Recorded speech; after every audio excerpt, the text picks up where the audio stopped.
Hello, wonderful friends. Today's book is called Henry and Mudge and the Yellow Moon. Chapter 1 Together in the Fall. In the fall, Henry and his big dog Mudge took long walks in the woods. Henry loved looking at the tops of the trees. He liked the leaves, orange, yellow, brown, and red. Mudge loved sniffing at the ground, and he liked the leaves too. He always ate a few. In the fall, Henry liked counting the birds flying south. Mudge liked watching for busy chipmunks.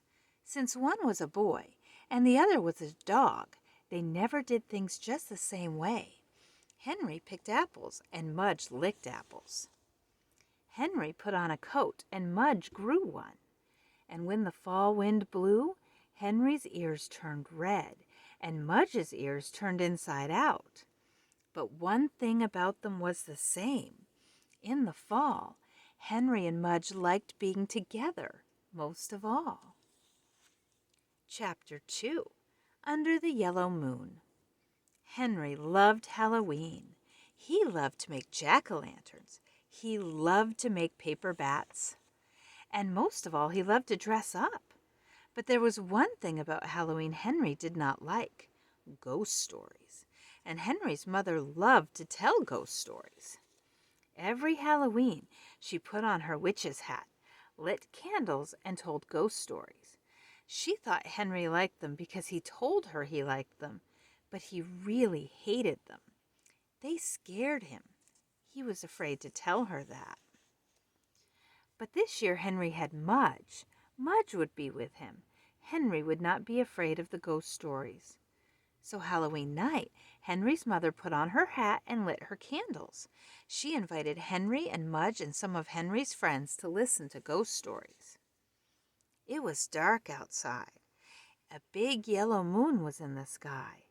It was dark inside except for the candles and one jack-o'-lantern. Henry got close to Mudge on the floor. Henry's mother began. First she told a story about a man who lost his head. Henry shook. His friends shook. Then she told a story about a cat in a graveyard. The candles made shapes on the walls. Henry shook harder. Then Henry's mother began telling a story about a pair of shoes that were looking for someone's feet. The shoes, she said, came out only at night, and they walked up and down the streets looking. You could hear them, she said softly. They went click, click, click, click. Henry's mother tapped her own shoes on the floor. Click, click, click, she whispered. But when she stopped tapping, Henry still heard something. Something in the room. Something in the room under the yellow moon. Henry held his breath. Something went click, click, click, click, but faster. Henry's whole body shook. It was like someone walking faster and faster.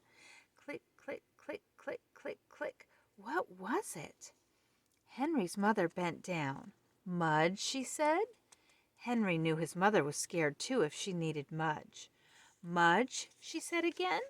The clicking got louder. The shoes are coming, thought Henry. He put his head in Mudge's neck. Now the clicking was louder than ever. Mudge, Henry's mother said, stop chattering. Chattering?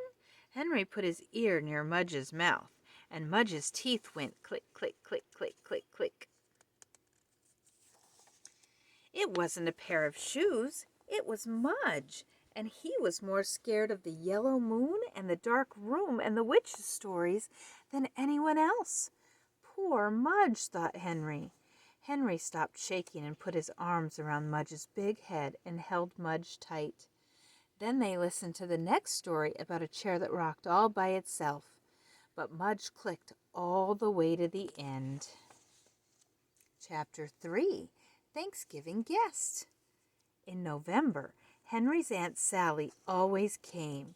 She came 1 week before Thanksgiving. She left 1 week after Thanksgiving. That is why Henry did not like Thanksgiving, because Henry did not like Aunt Sally. She talks too much, Henry thought. She eats too much, Henry thought. She hogs the TV, Henry thought. Henry wished Aunt Sally would stay home. Aunt Sally had not yet seen Henry's dog Mudge. I bet she hates dogs, Henry thought. Oh, how he wished Aunt Sally would stay home. But she didn't. She came 1 week before Thanksgiving, right on time. Aunt Sally came into Henry's house. She was talking and talking and talking. She went right into the kitchen with Henry's father. Henry knew what Aunt Sally would be doing in the kitchen. Henry went into the backyard to find Mudge. At last, Henry thought that Aunt Sally must be finished talking and eating, so he went back inside with Mudge. They walked into the kitchen. Aunt Sally was still eating. "Good grief!" she yelled. Henry and Mudge stepped back. I knew she'd hate dogs, Henry thought. Aunt Sally looked at Mudge. "Good grief!" she said again. But then she took a cracker off her plate. She threw it to Mudge. Snap went Mudge's mouth, and the cracker was gone. Henry looked at Mudge. Henry looked at Aunt Sally. "Great dog," Aunt Sally said. She put a cracker in her own mouth. "Want one?" she asked Henry. "Sure," said Henry. He sat down with Aunt Sally. She still ate too much. She still talked too much. But all of her talk this time was about Mudge, and that was different. Aunt Sally talked about Mudge's sweet eyes. She talked about Mudge's strong chest. She talked about Mudge's soft fur. She talked about Mudge's good manners. And she fed Mudge lots of crackers. This year, Henry knew he was going to like Thanksgiving. This year, Henry knew he really had something to be thankful for. Thank you for sharing the book, friends. Have a lovely day.